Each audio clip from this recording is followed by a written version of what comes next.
তেলে জলে মশলাটাকে ভালো করে কিন্তু আমি কষিয়ে নিচ্ছি মাছের ঝাল বানানোর জন্য। কাতলা মাছের ঝাল বানাচ্ছি। প্রথমেই বললাম এই যে কাতলা মাছ ভেজে রেখে দিয়েছি পিসগুলো, আর এখানে এই যে মশলা ভালো করে কষিয়ে নিচ্ছি। ও তেলের মধ্যে একটুখানি ঘি দিয়েছিলাম 1 চামচ, সেই তেলটাতেই সর্ষের তেল আর ঘি মিশিয়ে মাছটা ভেজেছি।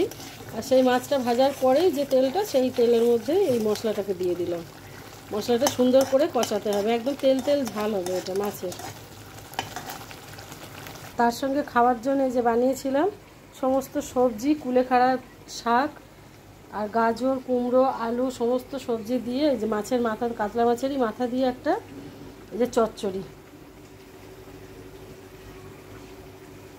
দুপুরবেলা আজকে আমাদের এই খাবার দাবার, এই যে কাতলা মাছের মাথা দিয়ে যে চচ্চড়ি, আর এদিকে এই যে মাছের ঝাল হচ্ছে, মাছের ঝাল। আর এদিকে এই প্রেসার কুকারে আছে উচ্ছে আলু ভাতে, আলু উচ্ছে ভাতে আছে এর মধ্যে, সাথে থাকবে টক দই। একটুখানি এই যে গরম মশলার গুঁড়ো দিচ্ছে, গরম মশলার গুঁড়োটা বাড়িতেই বানানো, এলাচ, লবঙ্গ, দারচিনি আর একটুখানি শাক, জিরা আর জায়ফল আর জয়িত্রী দিয়ে বাড়িতে যে বানিয়ে রেখেছি গরম মশলা, মাছের ঝালে দেবো। এই মশলাটা বানিয়ে রাখবেন, মাছের ঝাল করলে কিন্তু এই মশলাটা দিলে খুব ভালো খেতে হয়, একটু রিচ ফ্লেভার হয়, খেতেও ভালো হয় মাছের ঝালটা। এই যে আমার কিন্তু হয়ে এসছে ঝোলটা কষানো। এবার মাছটা দিয়ে এপিট ওপিট করে একটু নেড়ে নেব। মাছগুলোও দিয়ে দিলাম,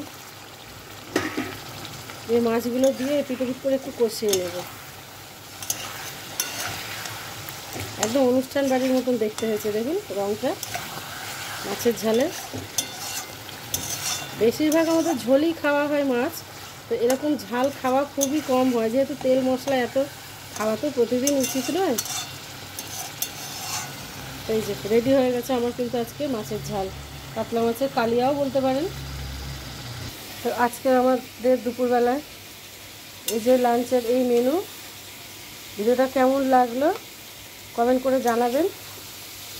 আর কারা কারাই কাতলা মাছের এইরকম কালিয়া খেতে ভালোবাসেন অবশ্যই কমেন্টে জানাবেন। আর ভিডিওটা ভালো লাগলে লাইক, কমেন্ট আর সাবস্ক্রাইব করতে একদমই ভুলবেন না। আজকের মতো তাহলে টাটা।